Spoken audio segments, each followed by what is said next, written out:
The year is 842. Tension grips the Christian church. On one side, there are iconoclasts. These people reject religious images, believing that they may lead to idolatry. On the other hand, there are the iconodules.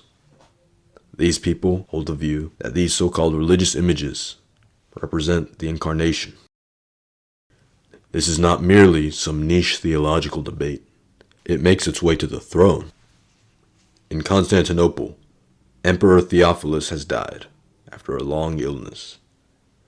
He ruled as a committed iconoclast, enforcing the destruction of icons throughout the empire. He leaves a child behind as heir and a widow. This widow is Empress Theodora. Empress Theodora rules in place of her young son. She assumes control of the empire, and along with it, influence over the church. The irony is dangerous. The late emperor opposed icons, while his wife does not. However, despite this, she has kept her views mostly hidden. She has waited. There is a synod convened. The synod restores the old doctrine from the ruling of the Second Council of Nicaea. It says that icons are not worshipped, that they are venerated. Iconoclasm has been condemned. This has made a big change in church history. For the next 700 years, the view of the iconodules will be the primary view within the Christian church. The view will remain mostly unopposed until 700 years later, when the reformers make their appearance. Coming up, we'll take a look at icons, the Second Commandment, and icon veneration. What were these religious images? What were they used for? We'll take a look at the different views from those who love icons, those who appreciate icons, those who oppose icons, and those who hate icons. We'll understand the historical context and why this is significant within the church. All this and more coming up on this episode of the Teens Armory podcast.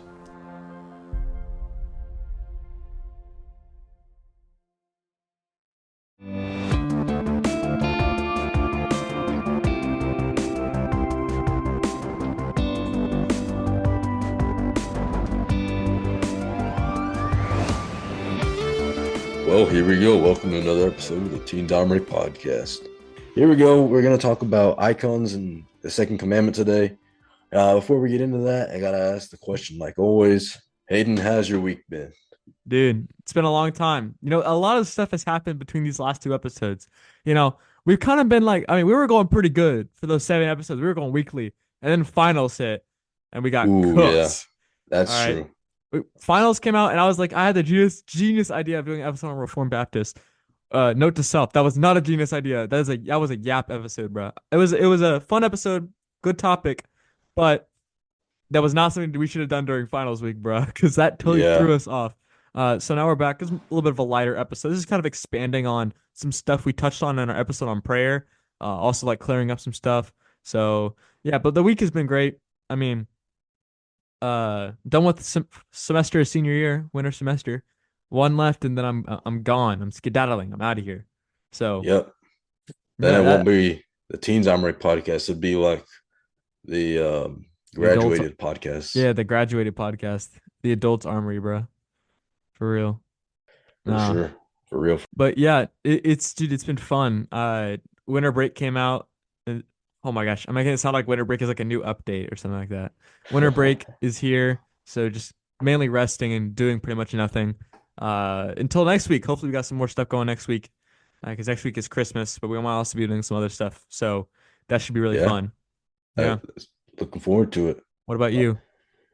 My week's been pretty fun. I guess it's only me to blame for why the episodes have been coming out a little bit later because technically I do edit them.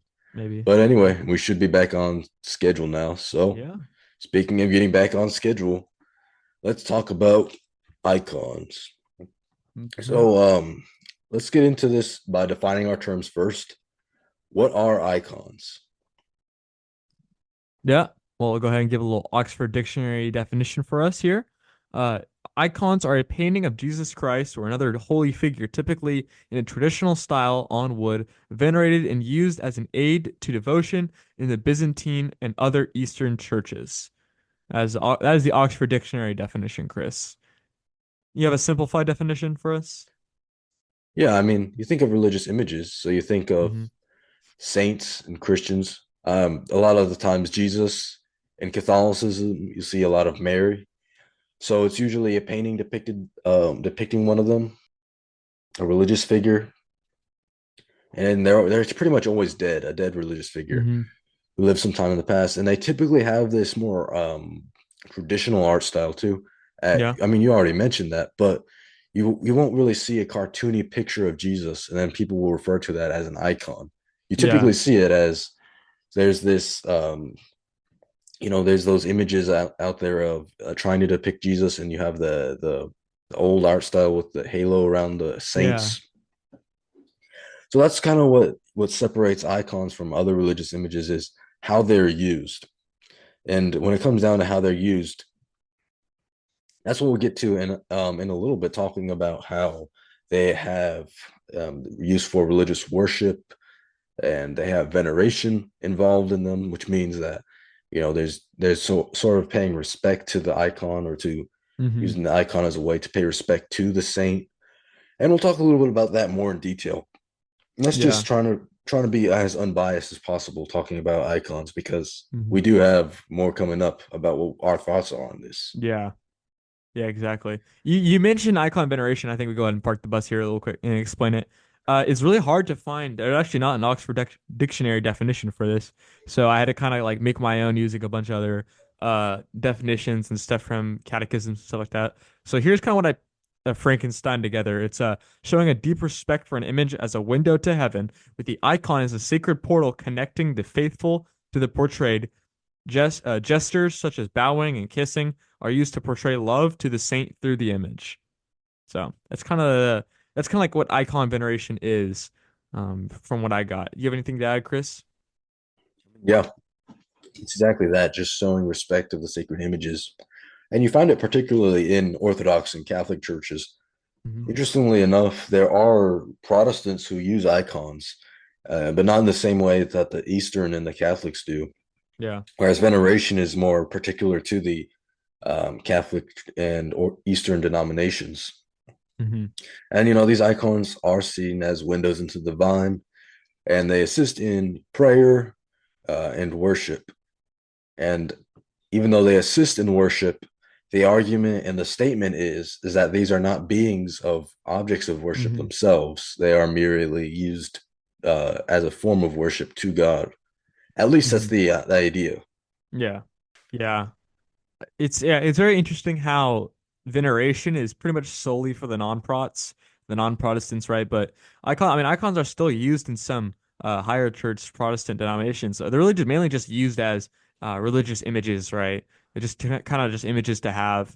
Um, and they're not necessarily like used or put in the same reverence, but they are still very frequently used. But I mean, I would also argue you see images of Christ, yeah, used with the low church Protestants very frequently. I mean, think of the Chosen and other stuff like Right. that, right? There's a lot of other images. They might not be the same as icons in their style, but the idea is still the same with portraits and images of Jesus. With the saints, it's not nearly the same. Like a portrait of Martin Luther hung up on a wall is not nearly the same as someone else, right? Because the icon is totally different. But I mean, with Jesus, I feel like there's a lot of the same stuff there. The same kind of what's the word? Not necessarily motive, but kind of the feeling that you get. I don't know. It's kind of hard to explain, but yeah. Right. It's not something, it's more of when you look at the image, you know what its purpose is for, Yeah. that this is meant for use of during worship. It's different from, let's say you have a image of Martin Luther, Charles Spurgeon, maybe even an image of your pastor hanging in an office somewhere Hmm. in the church.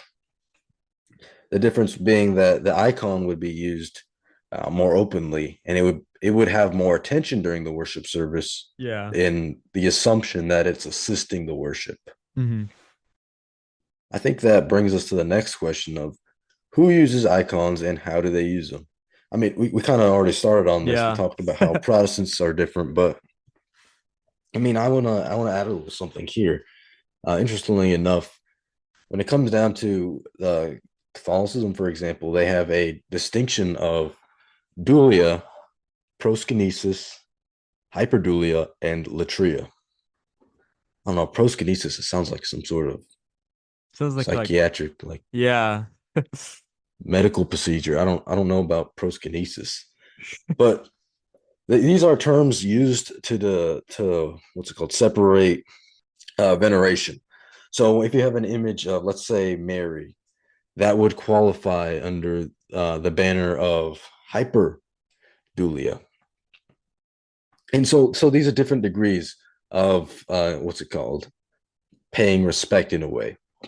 So let's start off with dulia. Dulia is it's the veneration in Catholicism and other traditions where in it's supposed to pay respect to saints, angels, and other holy figures, and this includes relics and perhaps even places associated with the lives of these saints. And if you go to the place of Israel, the modern area, and other places around that, you'll see a lot of these Eastern churches. They have a really strong tendency to hold on to these so-called holy sites, Hmm. and they can be found all over the place. Coming from what was it? The woman at the well. Yeah. There's apparently a well that is supposedly the same well there, and there's a sort of veneration that comes with that, and that might qualify as dulia. I'm not sure if that specific example counts, but it's the idea that's there. Hmm. So dulia is sort of this paying respect in theory. Then hyperdulia is very similar, except it's a unique form of veneration specific to the Virgin Mary. It has a level of reverence that's higher than dulia, but it's distinct from proskinesis. So in hyperdulia, Mary is honored as the mother of God, and in Catholicism and other traditions, they will say that this makes her higher than the saints and the angels, and that she has a unique role and a blessed status from this. And you do see this a lot, even more in higher church denominations Hmm. closer to Catholicism and Orthodoxy, where there is a lot of emphasis on Mary. And I think you see it the most in Roman Catholicism when you see a lot of emphasis of this hyperdulia. Yeah. It's the vast majority of it comes from Catholicism, but you can also see it in other traditions as well. Hmm. I just feel like Roman Catholicism has the highest emphasis on Mary out of all the denominations. Then you have proskinesis, which is it's a profound form of veneration. So in Catholicism, and other strands of Christianity, it's somewhat exclusively reserved for God, although the term has been used differently throughout history. In the case with religious, legal, or even administrative categories, in some cases it's translated as adoration. In other senses, it's a sense of awareness, the presence of divine. So this one, it's lesser talked about in comparison because it's a little bit harder to translate, and its usage has sort of varied. But then the Greek verb proskinesis comes from the two words pros and kaineo, so it means towards, to kiss, and it's the act of humbling and submission. Um, Probably in Persian Babylonian origin. Hmm. And the final one that we haven't talked about is latria. And latria is worship, just straight up worship to God. Now, again, remember, we're all of these terms that we've been talking about so far are all according to what the higher church denominations, what Catholicism specifically, and it does apply to other denominations, would qualify Yeah. their veneration as. So again, this is one of the major ways they get around the don't you worship these icons? Is this not idolatry? They often will Hmm. point to this distinction that's made up. All this up until here, we've been trying to be pretty objective. I think going forward, we should now talk about our opinions on the matter. Hmm. Yeah, oh, I think what you went over is a very, very good overview of there's a lot of different beliefs when it comes to icons, and sometimes within lower church denominations, one could make the argument that an image of Christ within the worship. I've heard of churches that whenever they mention Jesus, they put up a picture of Jesus on the slide, something like that. Is you know Mm, is I would make an argument that's a form of iconography. Maybe it's not the same kind of effect that is translated within the theology as the higher church denominations, but it is a form of iconography. So I think this is a very good conversation to have. Definitely very cool to look at all this stuff. And we've kind of gone a little bit through some of the different views in here. I feel like we should touch on a few more of the views, maybe like what are the differences. But first, I think we should go over. Let's talk about like the history of icons. right. Um, so I can go ahead and kind of start the train off here. So going kind of looking through the history, it's actually very interesting. People will claim that the first icon came from the Apostle Luke of an image of Mary, which is very interesting. This view dates to about the 7th century. They believe Luke wrote it about the first century ish, first, second century around there. So it's a very interesting view. We don't have the icon. We just think he wrote it. And so a lot of people like to use this as an argument to make icons because some guy in the 7th century said, "Oh, well, Luke made an icon." Um, Another one is one of Jesus. Yes, an art or one that Jesus made of himself. This one is a lot less held. The Luke one is probably the more prominent one, but the Jesus one, this is a lot more less held. It's believed that he miraculously produced his image onto a cloth that is called the Mandelion, and it was for King Abgar. I believe I'm mispronouncing it. Abgar the fifth. Um, so once again another interesting view. But the only surviving icons we have are really found in churches around the 4th century.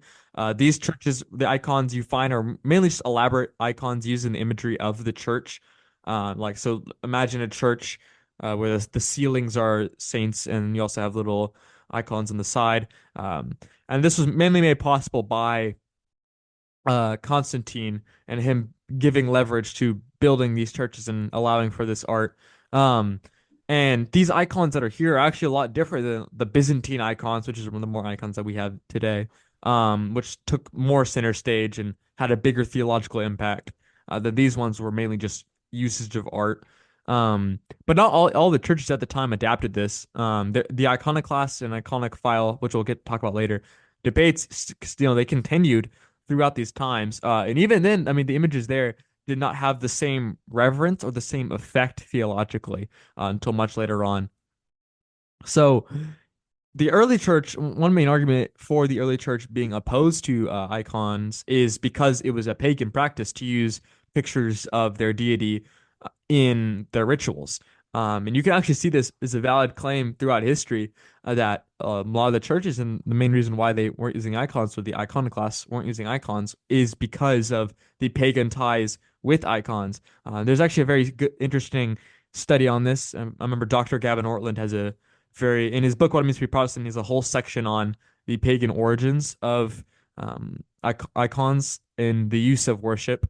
So it's very interesting. Yeah, I think he also has a video on it of his YouTube channel, so I'm sure all listeners can track that down. It's very, very interesting. I would recommend, no matter where you fall on this side, I think it is very interesting to take into consideration. And the counterclaim to that is that, well, the reason why you don't see icons is because art, it needs space, it needs to, it needs resources, right? And so politics and Constantine would allow for that, like later on. That's why it wasn't there originally. Which is, I mean, you could say it's a valid claim, but of course that even that has its holes. It's like, okay, well, what about like little tiny images, and what about other stuff like that? Like, or does that mean that icons didn't exist before then and were, later in accretion? Like what does that, what imply? And so there's this whole debate up until about the 6th century, where the debate seems to kind of come to a close. So um, this what's called the iconoclast period during the reign of Emperor Leo the Third. This is between about 726 and 730. And then under his son, Constantine the Fifth, a council is held that bans icons. This is in Constantinople about 1754. So that happens, right? And then icons are brought back by the Empress Regent Irene. and then the Seventh Ecumenical Council also happens afterwards, and this reverses all the previous iconoclastic statements. And then that ban was later enforced again by Leo the Fifth, in 18. Oh, sorry, I forgot to mention in the Seventh Ecumenical Council, it also anathematized all those who hold to iconoclasm, and this ban on and this enforcement on iconoclasm would be later really enforced by Leo the Fifth in 1815, and then finally icons were what's called decisively restored by the Empress Regent Theodora in the 1843 Council of Constantinople, and this is about between this time and the Seventh Ecumenical Council that we see this idea of what is called icon veneration come fully into play. And there's actually a lot of politics behind this with the Empress Regent Irene and Theodora later on. A lot of politics involving, okay, well, one of the rulers was an iconoclast, the other one is iconophile, and then one kills the other and makes the church this way. Once again, Dr. Gavin Ortland has an excellent section on his book about icon veneration, in which he goes through this period of time and a lot of the politics behind the icons of the time. So I thought it was very interesting. Chris, what do you have to add? I think it's interesting. I think we should point out for a second that the Seventh Ecumenical Council anathematizes the Mhm. iconoclast because, I mean, what does that anathematizing mean? It's a formal ecclesiastical ban, curse, or excommunication. In other words, you are not part of the church. Yeah. This can vary in degrees. I mean, there it could be an anathema. There are cases where anathema means you're not a part of the same tradition, and there are other cases where it means Hmm. you're not part of Christianity as a whole.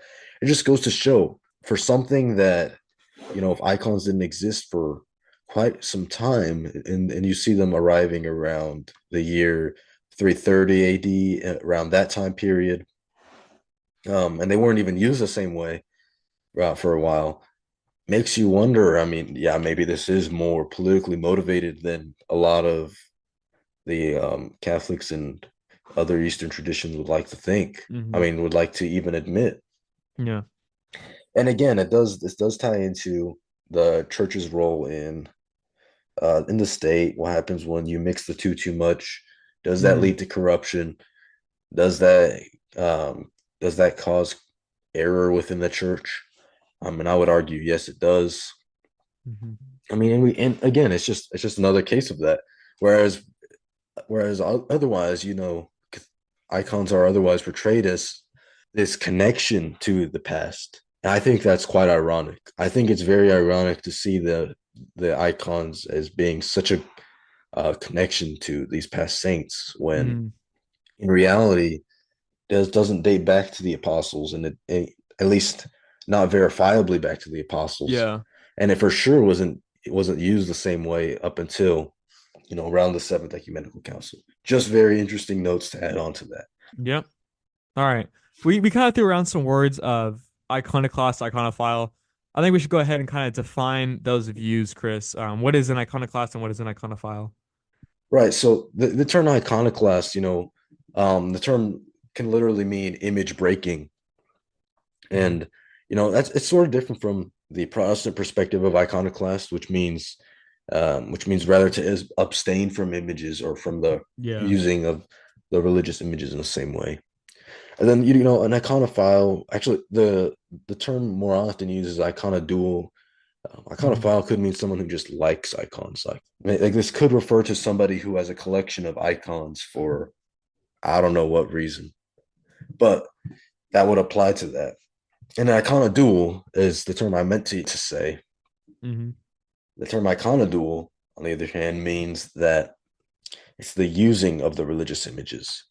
So the iconoduals, historically, the iconoduals were the ones who defended sacred images and their usage of them through veneration. So that's where the distinction lies, and there are different degrees to this too. So it's not as if someone who says I'm an iconoclast from a certain denomination means the exact same thing as someone who says they're an iconoclast from a different denomination. Yeah. Because there are people who may hold to the iconoclast view that you can't even have an image of Christ in your head. You can't even think of that. And there is a valid argument to be made there. And Hmm. then there are others who may argue more loose iconoclasts, who may argue that images are fine so long as they are not used during worship. As long as they are not, maybe directly being prayed to, icons are fine. And so there are different degrees again to understanding this. Not every iconoclast believes the exact same thing.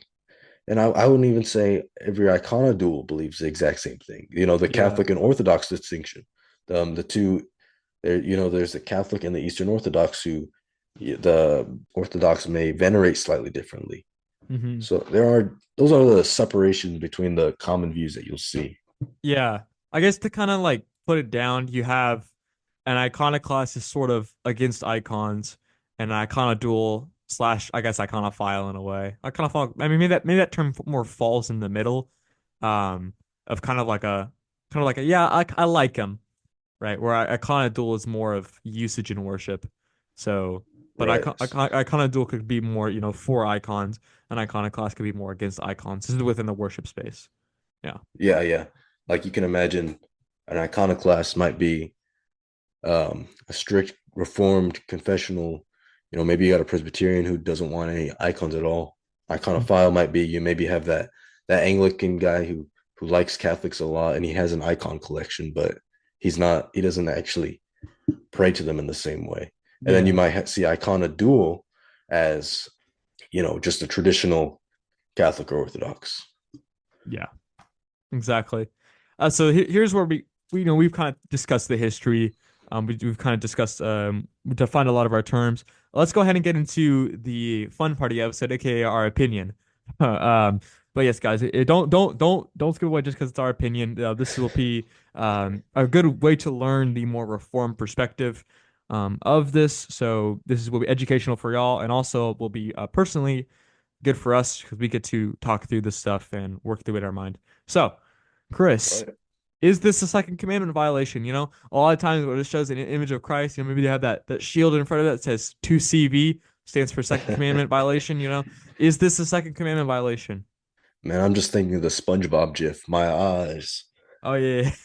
So I would say in a lot of cases it is a second commandment violation. Um, and most certainly can be. And there's a distinction here between, first of all, let's talk about what is a second commandment. The second Mhm. commandment, not to make graven images. You shall not make for yourself a carved image or any likeness of anything that is in heaven above, or that is in the earth beneath, or that is in the water under the earth. You should not bow down to them or serve them, for our Lord your God, am a jealous God. So we see here, again, this is the Protestant perspective of the second commandment. The Catholic perspective of the second commandment actually says something quite different. So the Catholic second commandment says, "You shall not take the name of your Lord your God in vain," because they combine the first and second commandment into one. The reason for that, actually, Catholic, Anglican, and Lutheran traditions do this, is they use the Deuteronomy account then follow the division of the text that is given in the Septuagint, which is the Greek translation of the scriptures made by second century BC Jews in Egypt, and it was used by a lot of the early church in its Old Testament. And whereas the reformers, they'll use the Ten Commandments as most Protestants know them today. If you were to go to read Exodus, read through the Ten Commandments, that's the order that the Protestants typically use. Mhm. Again, that's just me trying to state the facts. I'm not trying to make an argument from that. But I will say, from a Protestant perspective, it is a second commandment violation to venerate icons a lot of the times. Especially with images of Christ. I mean, it says explicitly anything of the likeness of heaven above. I Mhm. mean, and what is higher than Christ? Nothing. So I think it's explicitly we're trying to portray this image of God. We're trying to portray God the Son, and that should not be done because we can't put our own perspective onto him. We don't know what he looked like. And because it's just explicitly forbidden. I mean, it Mhm. says do not make a carved image. And again, there is the argument that it is that was only for the time, or that was only for an Old Testament thing. And there is the argument that it's Old Testament only. I mean, then again, you have to question, is there not something distinct about Ten Commandments? Yeah. Remember when Jesus, when he's asked, what is the greatest commandment? And he replies, the two greatest are to love the Lord your God with all your heart, soul, mind, and strength, and to love your neighbor as yourself. Definitionally, icons, in my opinion, are a violation of that. They are a failure to love the Lord your God with all your heart, soul, mind, and strength, because where's the focus? It's shifted more onto the item in front of you instead of the God who's above you. And again, that's just something that's unavoidable. And even though it's meant to point you to God, too often do you associate that image of Christ, that image of is supposed to be Christ. It's not an image of Christ. It's an image attempting to portray Christ. That's what you associate with. That's what you associate in your head. And I think that's a distraction. I think that's getting in the way. And now as for images of saints, that's something different. Yeah. I would argue that the veneration of saints is oftentimes idolatry. And a lot of people don't like it when you say that. You know, a lot of higher church denominations would argue that that is not the case. Again, going back to the difference from dulia, hyperdulia, and latria, the argument is latria is the only thing we worship, the only actual worship we give, and that is worship to God. Whereas dulia and hyperdulia, that is not in worship in the same sense. I mean, sometimes they are used in the broader term as worship, but you typically it'll be used as a way to get around it. But however, this fails to, you know, even if there are these imaginary distinctions, no matter how many borders you draw, no matter how many imaginary lines you draw, it comes down to practically, Hmm. actually, how does it work itself out? And how it works itself out is often seen as idolatry. Yeah. I mean, a good argument against this is just, you know, Mexico and South America. There's a lot of bowing down to Mary, a lot of bowing Catholics down to in Me statues. Catholics in Mexico didn't exist. Yeah, I mean, there's just a lot of idolatry that you can see. Hmm. And a lot of it does, it puts the focus, it takes the focus off of God. And when we venerate saints, it puts the focus onto them. And I think that, and then there's the argument to be made as, so you're disrespecting the saints. You know, you're by doing so, by avoiding venerating the saints, you're showing a form of disrespect to them. And I would argue, no, the way we respect them is we learn about them and we learn about their teachings. Hmm. We've got to we if we learn about who Saint Thomas Aquinas was or who Saint Augustine was. And again, I think all it comes down to is remembering that, you know, we need to remember not to have these graven images, not to bow down to them. Um, Again, not to say that there's anything wrong with an image of the saint. If you see an image of the saint, I don't think you're in sin all of a sudden. I don't think out of the blue now you're sinning for that having that image there. And the same thing with an image of Christ, I would say. Just because you happen to see it doesn't make you in sin. I would say the fact of treating it as if it were Christ. Yeah. You know, the crucifix, for example, the cross with the image of Jesus Christ on it, or attempted a depiction of. I would argue that can be a form of second commandment violation because you are attempting to portray the holy God into that image of yours. And again, that's what we have to remember. What takes the focus off of God, and oftentimes veneration of the saints does. Even if, in theory, yes, you can draw imaginary lines. In practice, it will continue to fall short. It will continue to result in idolatry, even if on paper it sounds like it's going to work. You know, it's the same argument that, well, communism works in theory, Yeah. Yeah. just not in practice. I would argue no. This icon veneration doesn't work in theory and in practice, because in theory you're going to eventually end up with people who focus on the icon, not Mhm. on the God who made them. Anyway, just ending it up off. It's like the story in Daniel 3 when there were those who didn't bow. And again, we see it today where we do not bow, and we do not bow to the images, and we are seen as lesser, as missing out on by these other higher church denominations. Yeah, so I think to see, I don't want you saying, Chris.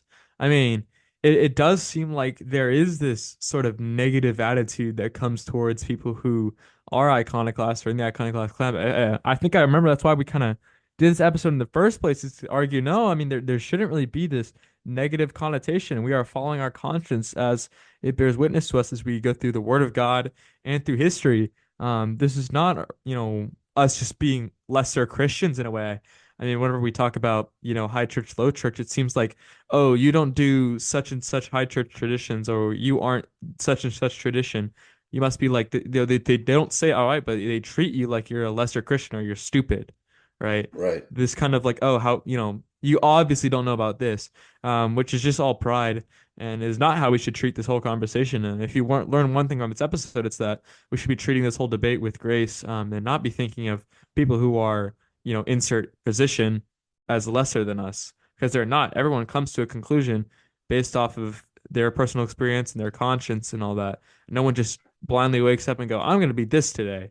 I'm going to choose this such and such view, or no one's just, quote unquote, stupid enough, right, to go, I'm going to choose such and this, right?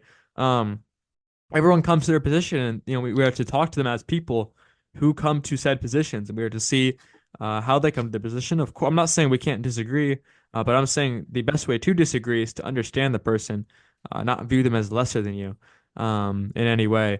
And I think it's something we struggle a lot with in this conversation, and definitely something that a lot of iconoclasts have experienced. Like, oh, you don't have, icons, or you don't worship the icons, or you don't have pictures of Jesus in your church, or you don't like that, blah blah blah, whatever it is. It's okay. Well, you're just not cool, right? That's not cool, or you're just a lesser Christian. Yeah, and Um, from both sides, from ex like oh, from yeah. mega church evangelicals, like why don't you use images of Christ? And then from higher Mhm. church denominations, like why don't you use images of Christ? They're cool. They're Yeah, cool. Both sides are exactly. saying it. I mean, it's both extremes. Yeah, yeah. You have the mega churches being like, "Why don't y'all like the chosen?" or and such like that. And you have the high church being like, "Why don't y'all use it in worship? Why don't y'all have these cool based icons and all this stuff?" So Masculine. I don't know. Yeah, yeah, exactly. Oh gosh, don't bring up the masculinity part of this. Um, gosh. But yeah, no, I definitely think that's a very, like I said, we need to be treating this conversation much better. And like Chris said, it's from both sides. So I guess I'll go ahead and get back to the question, little rabbit trail there. Um, but yeah, I would say this is a second commandment violation. I mean, I think the second commandment, the reason why it exists, it is a practical usage. As Chris mentioned, it's practically it's trying to avoid idolatry, and how we can even make good things like the incarnation, into idolatry. So a lot of my notes here are going to be copy and pasted pretty much from our episode on prayer, but I did add in a few other things that I didn't get to actually talk about in prayer, as well as Chris already touched on saints. So I'm gonna mainly be focusing on images of Christ. Now I'm gonna start with a quote from John Calvin that the human heart is a perpetual idol factory. We can pervert even the goodest things and make them bad. Um, I mean, you can think of stuff like the internet, right? How people have perverted the internet, which is a useful resource. You can think about a thing like a gun, right? How a gun is a useful tool. It can be used to protect. It can also be used to provide for your family, but many use it to kill and to slaughter, right? And so we as humans, I mean, we're sinful, and we are going to pervert good things, like the incarnation, for example, into bad things. Like we are worshiping the image rather than him who is in the image. I think this idea is very well put in the Screw Tape Letters. I mentioned this quote, C.S. Lewis in the Screw Tape Letters, chapter 4. He has this quote where he talks about icons. Like I said in prayer episode, I don't necessarily know where he stands on this, but I think this quote applies, and I think it is very important. So I'm going ahead and read this. A little background on the Screw Tape Letters. It is a sort of satirical kind of book. The whole point of the book is that they're letters from an elder demon writing to a younger demon on how to, best tempt his patient and lead him away from God. Yeah, And this is a good quote. that's the whole thing. And so yeah, here's the quote. It's a little bit of a long one, so bear with me.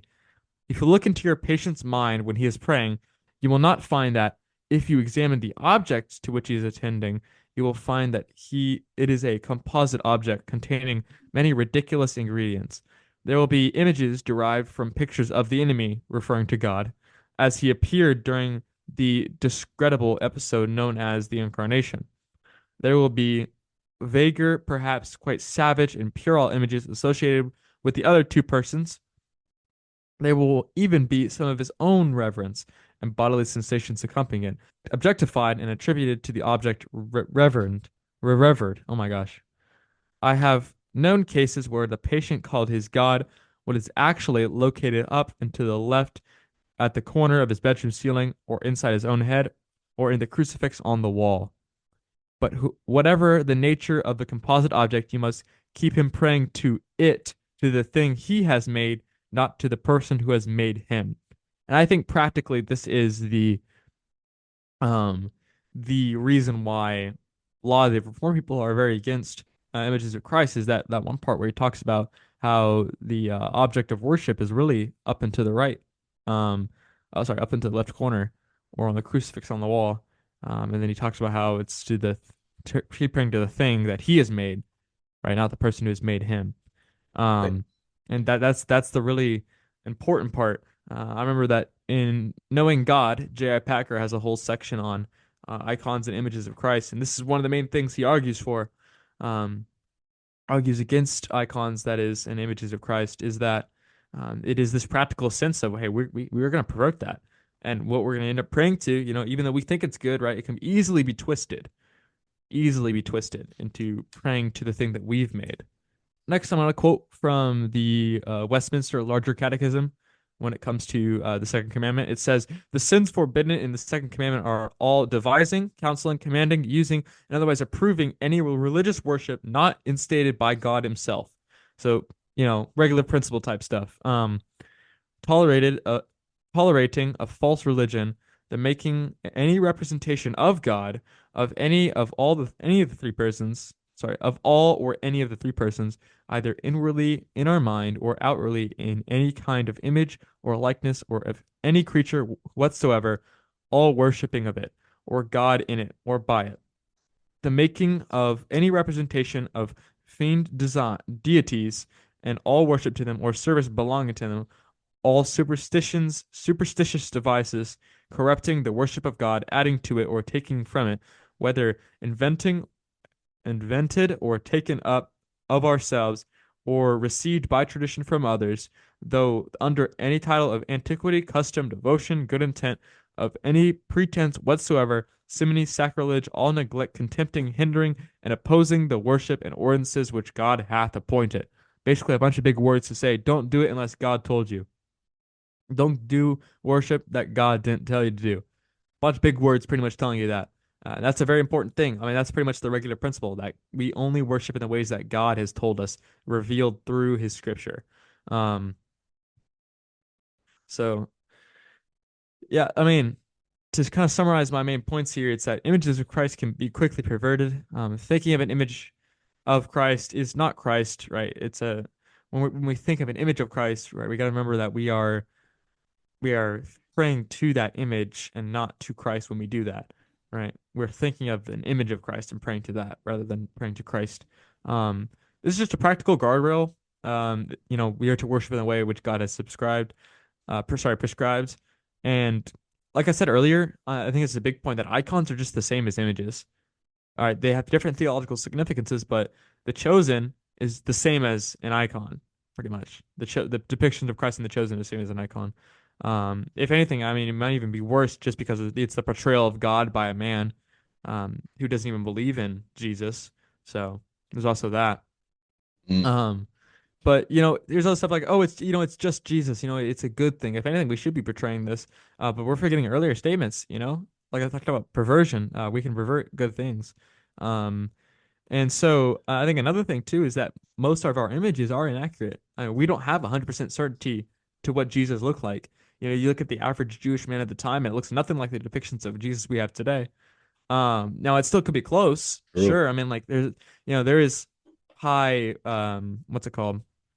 Like you could say there is high, certainty or high probability that the images that we have are close to what Jesus looked like, maybe because of how similar all the images look, from different areas.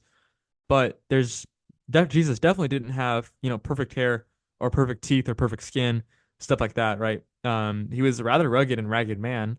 right? Very, very despised and not very attractive looking.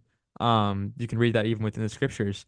He was also not white, fun fact. A lot of depictions of Christ show him as white, which is just I just think it's funny, honestly, when people worship a white icon of Jesus. That's probably my Or, favorite thing ever. or on the Uh, opposite, the black Hebrew Israelites. that's also true. That's also true. Yeah, like we have no idea, the exact amount of melanin. We just know he wasn't on either end of the spectrum. Um, like I said, it goes back to what the average Jewish man looked back then.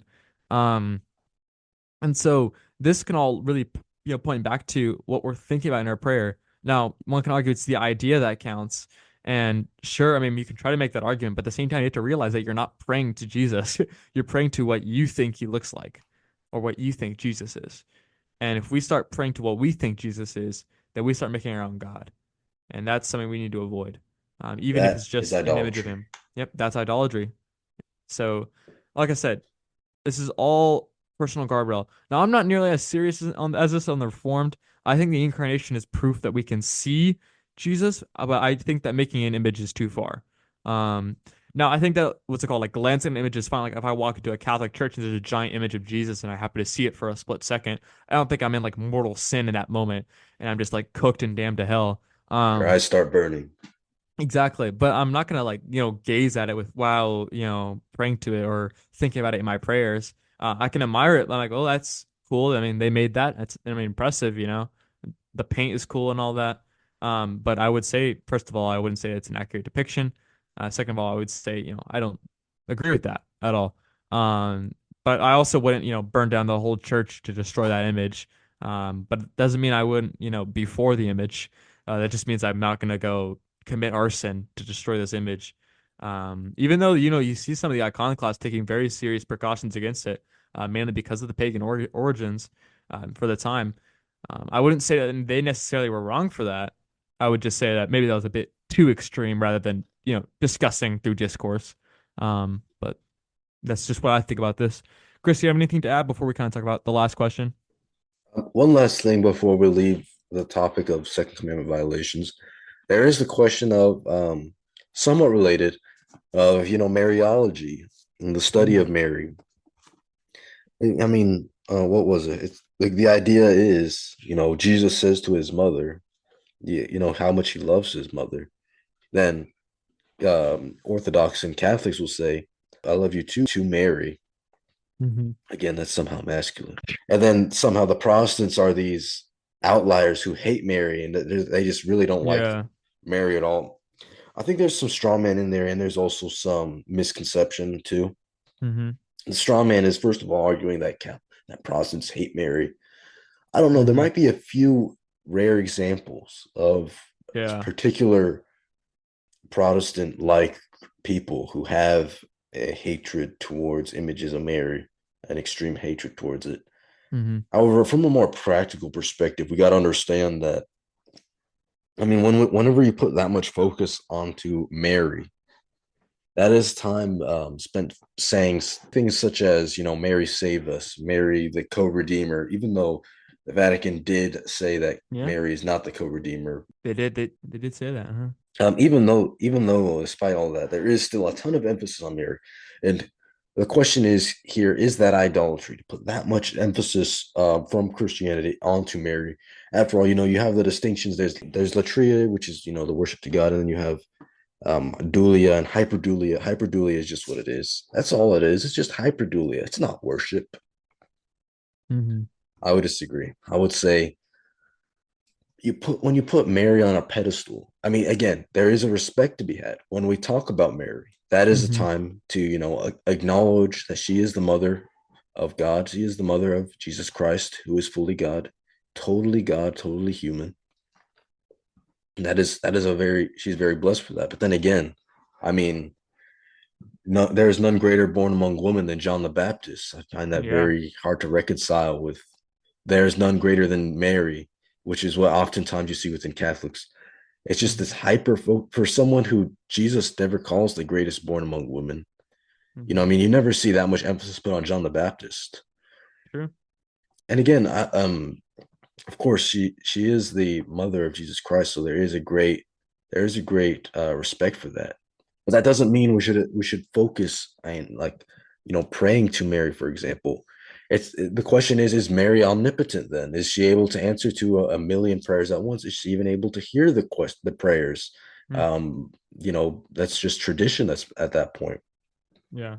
Again, there is a lot of idolatry within it. It's not the fact that Protestants hate Mary, it's the fact of how often so many people will turn to idolatry and then justify it under the banner of it's somehow in the broader sense worshiping God, when in reality you've taken the focus off of God and put it more on the mother. How you put it Mhm. more on Mary. Just finishing off for this part of Second Commandment violations. Yeah. Yeah. Very good. All right. I think this kind of ties in with some stuff we were talking about earlier, but this is just kind of like a throw-in question. Did the removal of icons lead to a lack of beauty in the church? Now, what I mean by this is like church structures, right? Whenever icons started to be removed more, I think like Reformed tradition, maybe it's in the iconoclast of um, those centuries in the early church, right? Um, did this lead to churches looking ugly? Did the Reformed tradition and Protestants, some Protestants, right, not just technically not just the Reformed, but um did some Protestants lead to the boxes we have now, right?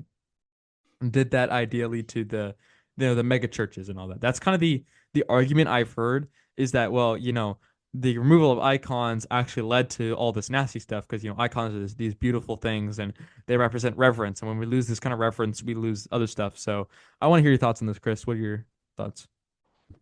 But I would say, first of all, it's a very slippery slope fallacy. So Hmm. to say that, you start off with one thing and it goes bad, and this bad thing leads to another, and that bad thing leads to another, and it spirals down to this. So yeah, beauty is objective, but I mean, we also have lenses through which we see beauty. Hmm. So I mean, no one is going to say that an industrial warehouse is objectively beautiful, Yeah. but there is a sense of beauty, whereas or someone who is very fond of orthodox iconography may look at a church building that is filled with the entire walls are just painted in icons, and they may think Yeah. that is beautiful. Whereas, a more traditional Protestant may look at that and say, I can't see the walls. What's going on? So again, we do have lenses. And it's often portrayed as if icons are this pinnacle of beauty, or they are one of the great things that adds to beauty. I would say oftentimes they can distract from beauty, and there are, if in my opinion, seeing a Orthodox church that's covered in icons doesn't really add much beauty to it. It adds complexity for sure. Hmm. Complexity is not always equal to beauty, though. Yeah. So I would argue that no, it does not lead to that, just because, and I can see where this is coming from too, Hmm. coming from as a slippery slope. Catholics and Orthodox are beautiful churches, and they have icons. You know who doesn't have icons? Ah, these Protestants. You know who? What else those Protestants do? They also have ugly buildings. Yeah. Therefore, it must be because they don't have icons. And again, that's not a good argument, just for the fact that you can look up a slippery slope fallacy if you don't know what that is. But it's just that's not how it works. And beauty is not a result of what icons are. Beauty is much more beyond that. And Hmm. it comes from two things. There's a desire for beauty, and there's a decent amount of resources. So I mean, there are mega churches out there that have a decent amount of resources, but they have no beauty. And there are other more traditional Protestant churches that they lack beauty out of necessity. But if they had the resources, they would have a much more beautiful building. That has nothing to do with icons. That's completely unrelated.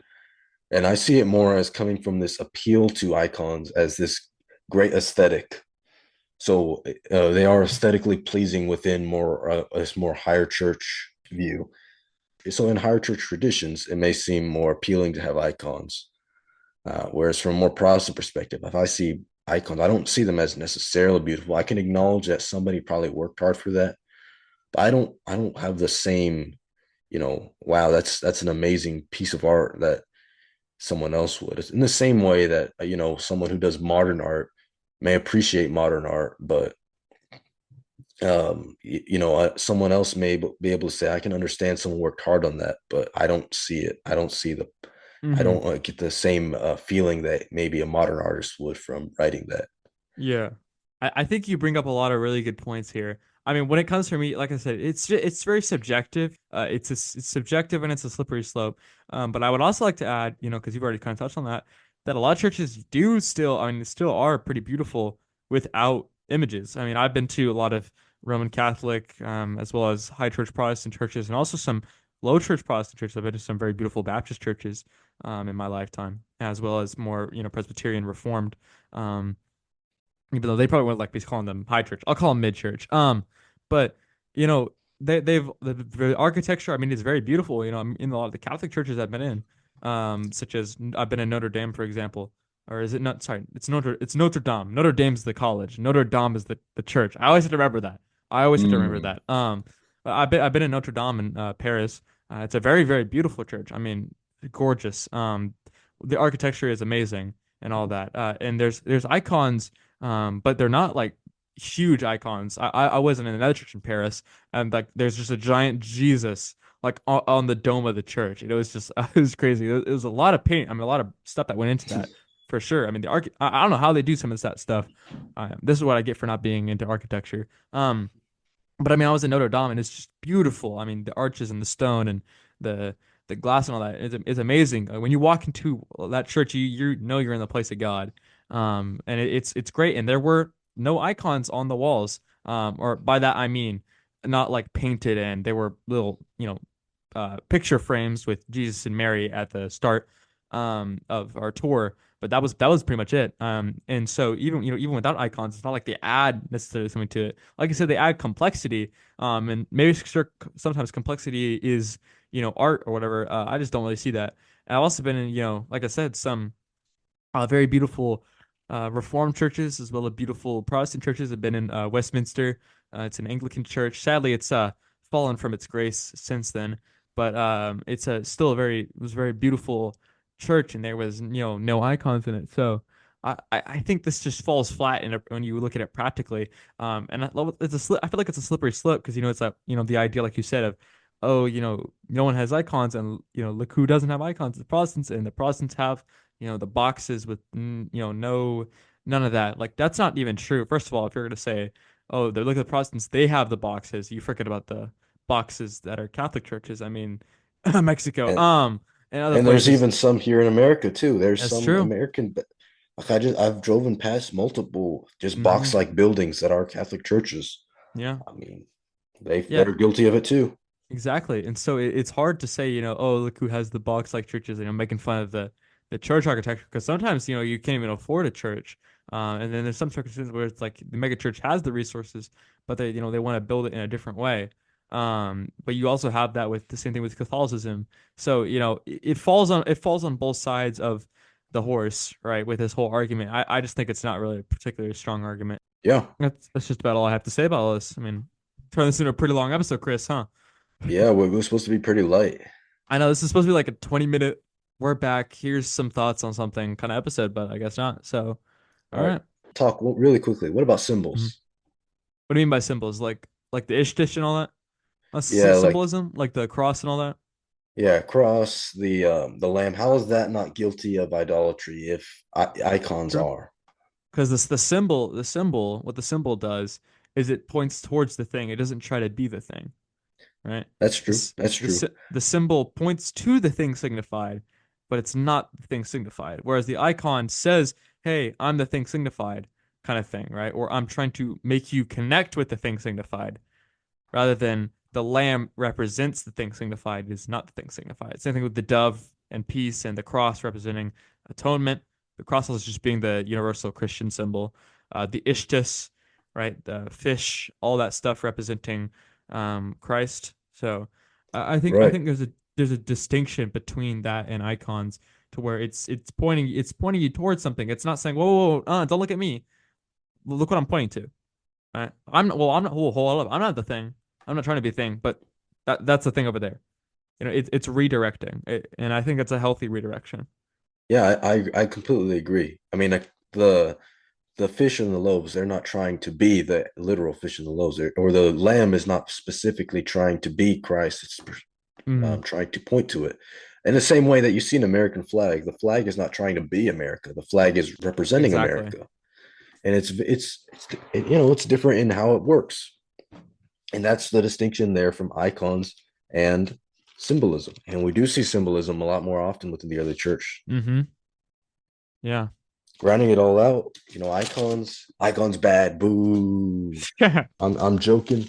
There's perhaps a time for using images for education. Mm. If you want to see what did St. Thomas Aquinas look like, or you don't, it's not a sin that you hold up a picture of him and all of a sudden now you're in sin, or you look up Yeah. Martin Luther. That's a Uh, criminal violation. yeah, Um, exactly. no, there is a time and a place for having that kind of stuff, and there's also definitely not in worship. We should not have icons within our Hmm. worship. And that's the main point we want to drive. Yep. Yeah. So go ahead and close the show. Thank you for listening this far. We always love it when people make it to the end. Be sure to share the show, or better yet, take the knowledge out of it and share with people themselves. This show kind of just exists to be, or this episode just kind of exists to be, we just do this to be quick. We kind of winter break's kind of throwing us off a little bit. And this also kind of expand on our thoughts in our prayer episode, which is also another great episode. Be sure to go check that one out. The last couple of part of that is pretty much what we talked about here, but we expanded a lot of our thoughts here. Mainly in this episode, we talked about iconoclasm, and our main heart behind it was to educate with the debate and also to encourage healthy debate, but also show our perspective on it coming from a more Reformed Protestant background. Um, be sure to check out some other podcasts such as Solicast. They're a great podcast. Be sure to go check them out. Their motto is high theology for the average man. Be sure to also check out Hearts of the Lost. They are another great podcast and ministry. Check them out at heartsofthelost.com. Be sure to also check out my cousin's podcast, 412 Podcasting. They are a great podcasting group. They seek to make entertainment meaningful. Go check them out. All right, Chris. Let's read All the right. verse. Ephesians 6:16. In addition to all this, take up the shield of faith, with which you can extinguish the flaming arrows of the evil one.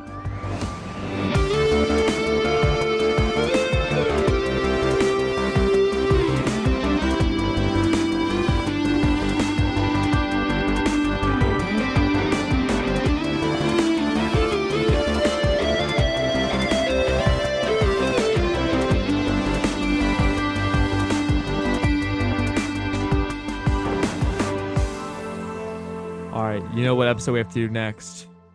What episode's next? Saint Nicholas slapping Arius the heretic and why it's lore accurate. Mm. Oh, St. Nicholas is in Oh, Santa Claus because oh, Christmas. cause jolly moment. Yeah, we are pretty jolly. It's But it's that time of year. So we have to be yeah, we got to jolly. do that next. We have to be jolly and full of Christmas cheer. Full of Christmas cheer. That is us.